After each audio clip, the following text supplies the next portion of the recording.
The man who would change my life walked into Hartwell Public Library on a Tuesday in March, wearing a coat that probably cost more than my entire year's salary, and I almost asked him to leave because he didn't have a library card. That's how close I came to missing the whole thing. My name is Zoe, and at 26 I was the kind of person who alphabetized her spice rack and cried during insurance commercials.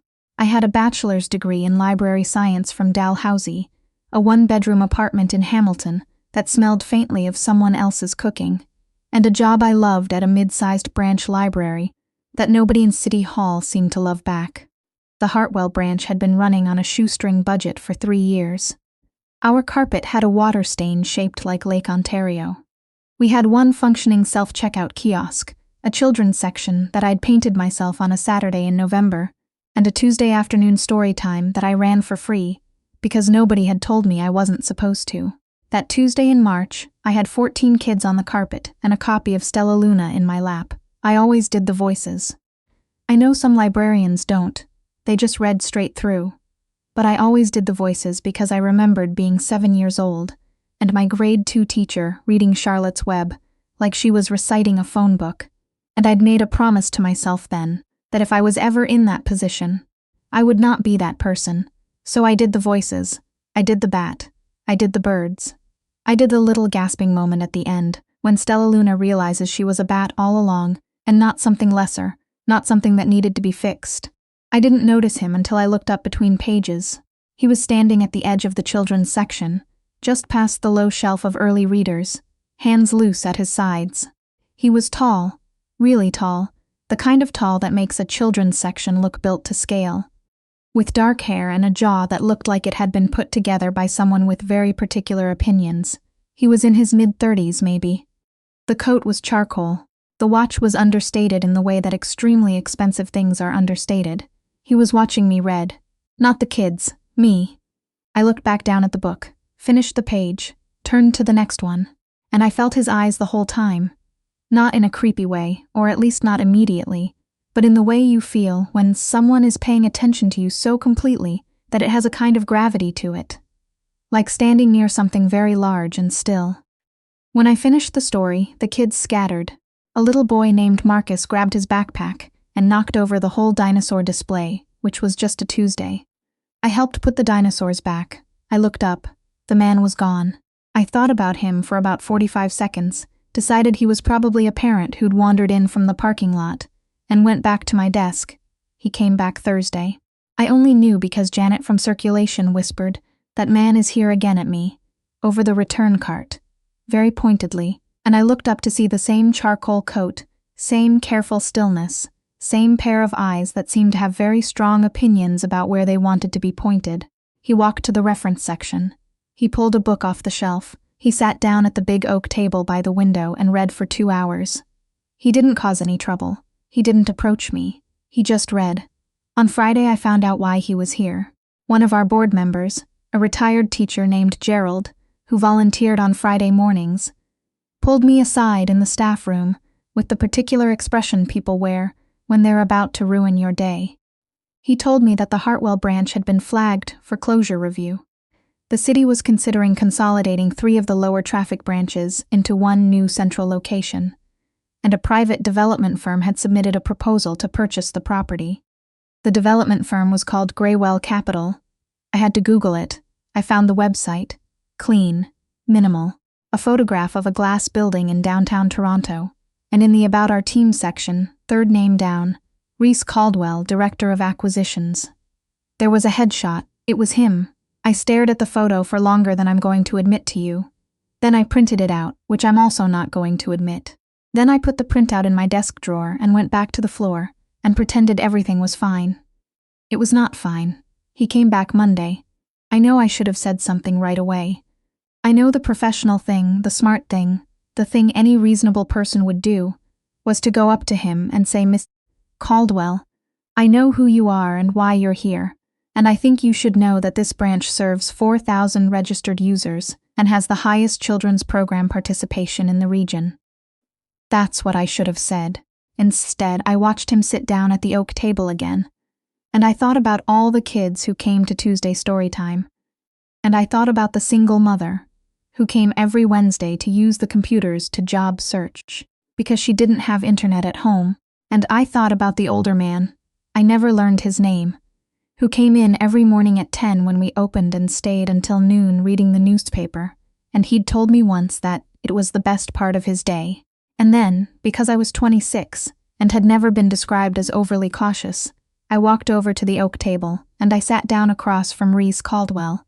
He looked up from his book. It was The Stone Angel by Margaret Lawrence, which meant either he was doing research into Canadian literature or he had actual taste, and I couldn't decide which was worse. "You've been here 3 times, I said. 4, he said.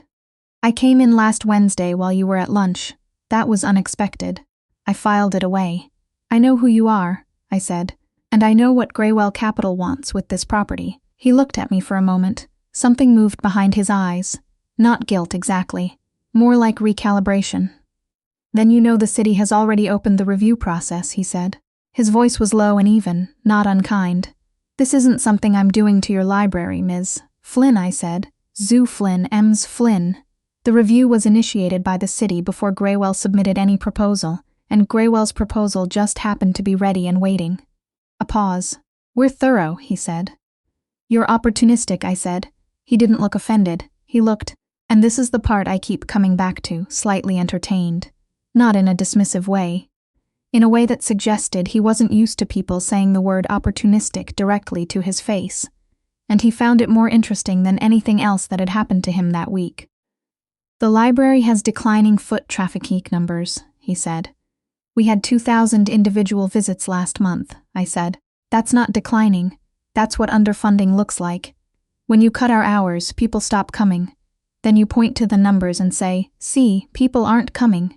He was quiet. "What would Greywell build here?" I asked. "Mixed-use residential," he said. "Ground floor retail, 12 floors of condominiums. Estimated start date, 18 months from acquisition. And the community that uses this building. There's a central branch 12 minutes away by transit, 12 minutes for someone with a stroller, 20 for someone in a wheelchair, 40 if the 51 bus is running late, which it usually is." He looked at me differently then. I don't know how to describe it exactly. Like something had shifted slightly in the way he was looking at me, not moved closer, but looked closer, if that makes sense. Like he was paying the kind of attention you pay to something you've underestimated. I stood up. I had cataloging to finish. "The community meeting is April 3rd, I said. "If you're going to speak, at least be honest about what you're actually building." I walked back to my desk. My hands were shaking a little. I was glad he couldn't see that. He came back Wednesday. He didn't sit at the oak table. He came directly to my desk, and he stood there until I looked up and he said, "I'd like to see the usage data if you're willing to share it." I looked at him for a moment. "Why?" I said. "Because you made a compelling argument on Monday," he said, "and I'd rather have accurate information." I stared at him. That's an interesting thing for a man who wants to tear down my library to say. "I haven't submitted a final bid," he said. "The proposal is preliminary." I pulled up the spreadsheet. I turned the monitor toward him. He leaned over the desk to look, and for a moment we were very close. Close enough that I could smell what I assumed was a very good dry cleaner, and I thought, "Focus, Zoe, this man is the enemy." "Can I get a copy?" he said. "You can get a printout," I said. "We don't email patron data. Fair enough."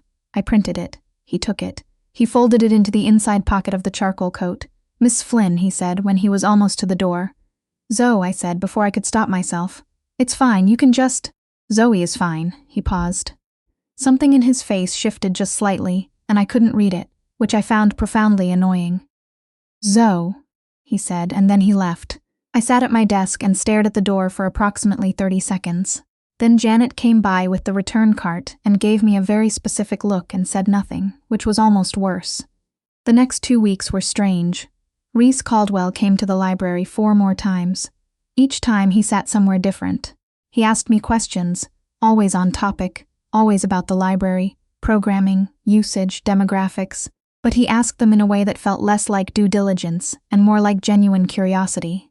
He asked about the story time. He asked how long I'd been running it. He asked if the Tuesday program was officially funded, or if I was doing it on my own time. "My own time," I said. He didn't say anything, but he wrote something down in a small notebook he carried, which I found infuriating and slightly endearing, and mostly just confusing. One afternoon I came back from the stacks to find him reading to himself at the table. Not the Stone Angel anymore, but one of the picture books I'd left on the display. The hockey sweater.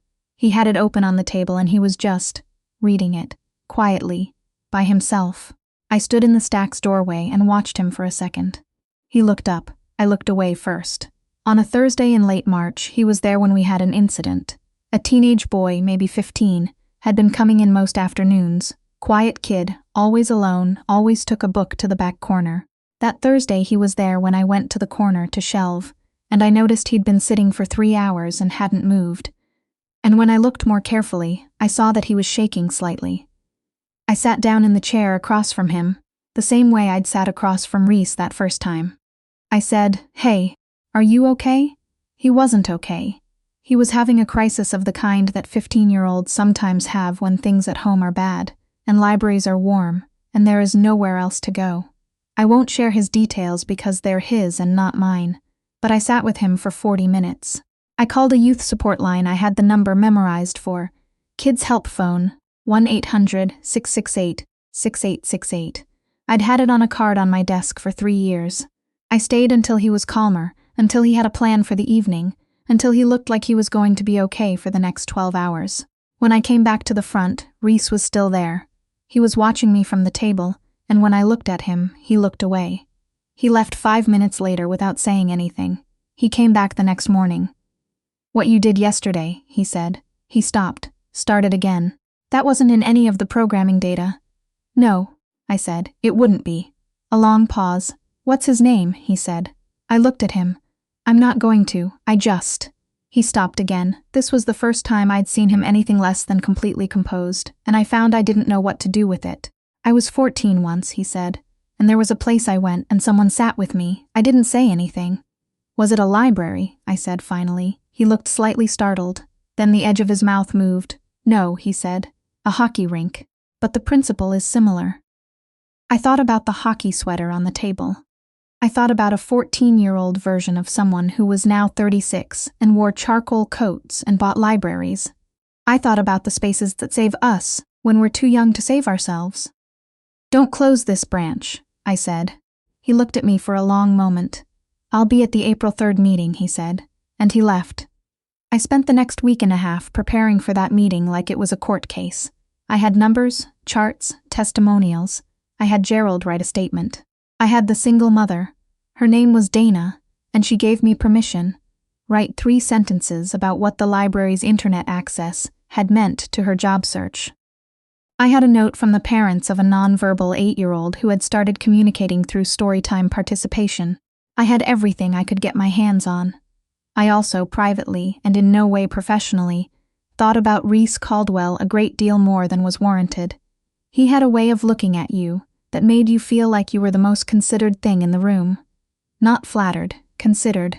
Like he was actually reading you, the same way he read books, carefully and without skipping. It was disarming. It was inconvenient. He was the person who might buy my library and turn it into condominiums, and I was making a list of things I liked about how he asked questions. I was aware of the absurdity. I was not immune to it. 2 nights before the meeting, my phone buzzed. Unknown number. "The preliminary proposal has been withdrawn." I stared at the message. Then, "This isn't a resolution. The city review is still ongoing, but Graywell won't be the buyer." I typed back, "How do I know this isn't a tactic?" A pause. Then, "You don't. But I don't use tactics on people who sat with a kid for 40 minutes because it was the right thing to do." I sat on my couch for a long time with my phone in my hand. Then I typed, "Who are you texting from? This isn't your number." "My personal cell. The one I don't give to properties under review." I read that twice. "Okay," I typed, "thank you." A pause, then, "Come to the meeting anyway. Your data is good. The city needs to hear it." I went to the meeting. I presented the data. Gerald spoke. Dana spoke. 2 parents from Storytime spoke. The city councilor on the library file, a tired-looking woman named Councilor Huang, who seemed genuinely interested, asked good questions. Reese was there, in the back row. He didn't speak. He just listened. When it was over, I found him in the parking lot. "You didn't say anything," I said. "It wasn't my meeting to speak at," he said. I looked at him. The parking lot was half empty, yellow under the sodium lights, The kind of ordinary March evening that doesn't look like anything important is happening. "Why did you withdraw the proposal?" I said. He looked at me for a moment. Then, "Because the numbers supported your position, Rees," I said. First time I'd used his name to his face. I felt it. He felt it too, I could tell. "Because it was the right thing to do," he said, quietly. I nodded. We stood there for a second, and the March air was cold and slightly damp the way Hamilton in March always is, and the whole thing felt very precarious, like something balanced on a very fine point. "Can I buy you a coffee?" he said. "There's a Tim's on Barton," I said. He looked slightly pained. I was thinking. "I like Tim's," I said, "and it's 5 minutes away and I'm cold." He looked at me. The edge of his mouth moved again. "Okay," he said. We walked to the Tim's on Barton. We got large doubles. We sat in a booth with orange plastic seats under fluorescent lights, and we talked for 2 hours. He told me about the development company. His father had started it. He'd taken it over at 31, and somewhere in the last 5 years, he'd started to wonder if what he was building was what he actually wanted to be building. He told me about a project in Kitchener that had gone wrong, not legally wrong, but humanly wrong, and how he'd lain awake the night after the demolition, watching the numbers on his ceiling. I told him about Halifax, about the library on Spring Garden Road that I'd spent my teenage years in, about the summer I was 17 and I'd read every Margaret Atwood novel in order, and felt like the world was larger than I'd understood. "That's why you do the voices," he said. I looked at him. "During story time," he said, "you do all the voices. Someone did that for you." "My grade 4 teacher," I said. "Mrs. Reyes." He nodded. He was looking at me the way he looked at things he was reading. "Careful, complete. My father thought libraries were inefficient," he said. "He said the same money could fund a better digital service. Your father never watched a 6-year-old hear the word bat at the end of Stella Luna and go absolutely still," I said. He laughed. Really laughed. It was quiet, but it was real, and it changed his face in a way that I would have found very inconvenient if I hadn't already decided that the whole situation was inconvenient and I was going to feel whatever I felt. "No," he said. He didn't. We left the Tim's at 10:15. He walked me to my car. It was freezing. "Zoe," he said when I had my keys out. I looked at him. "I'd like to see you again," he said. "Not in the library, not about the library." "You mean like a date?" I said. "Yes," he said. "Like a date." I thought about it for exactly as long as it took to remember that he had withdrawn a proposal that could have hurt a lot of people, that he had sat in my library 4 times a week for 3 weeks and read The Stone Angel and The Hockey Sweater, that he had asked about a kid in a corner when he could have just left, that he had texted me from his personal phone the number he didn't give to properties under review. "Okay," I said.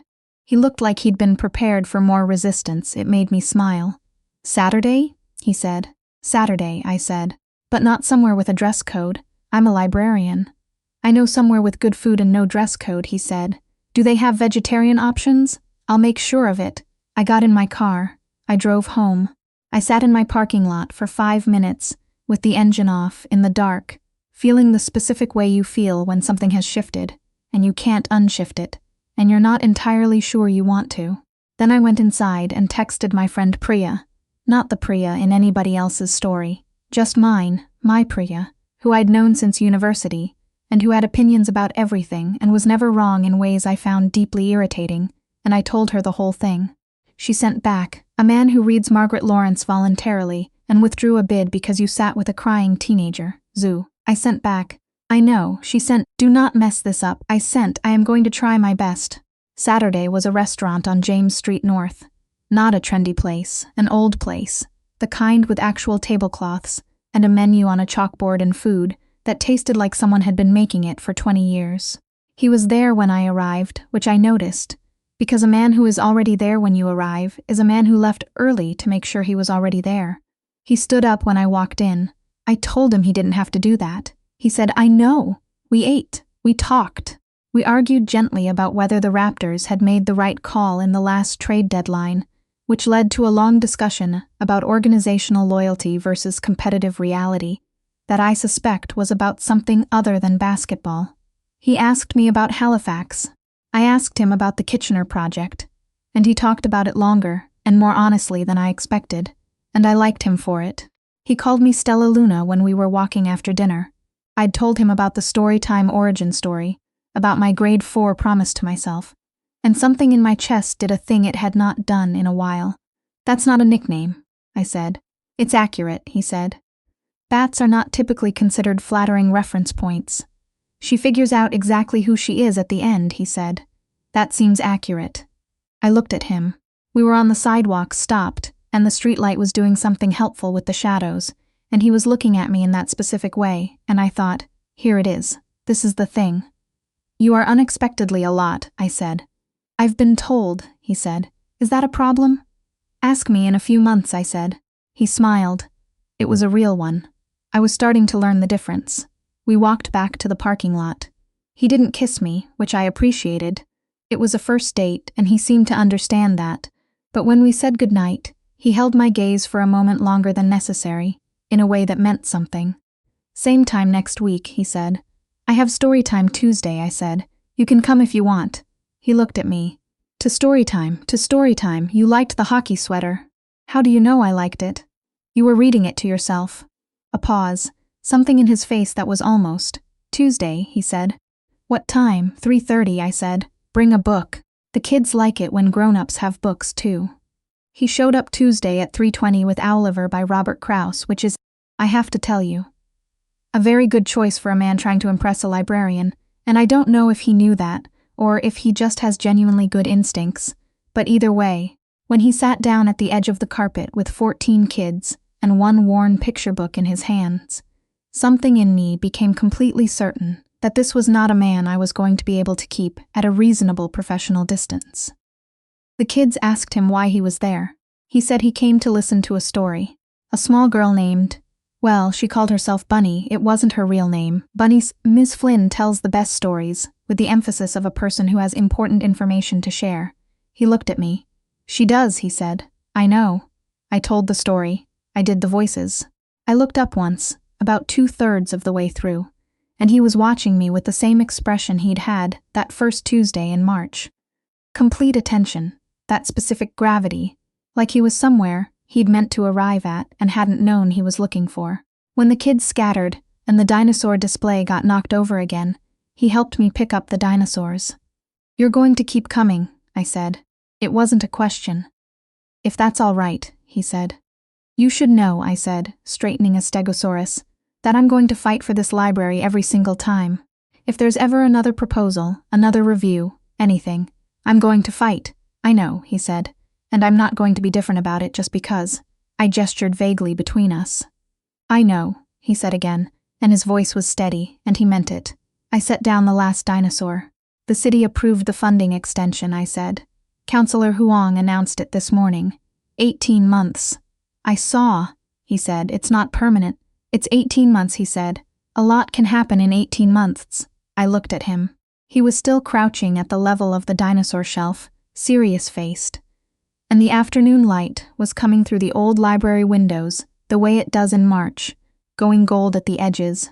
And the last of the kids were filtering out through the door with their backpacks.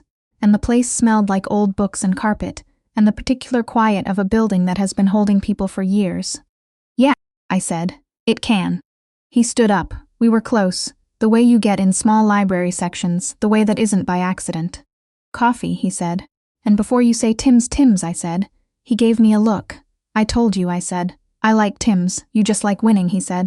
Also true, I said. He held the children's section door open for me, and I walked out, and the library was warm and slightly worn, and full of afternoon light, and I was 26 years old and genuinely, unexpectedly happy, which felt like the most important thing I could say about any of it. The rest, I suppose, is still being written.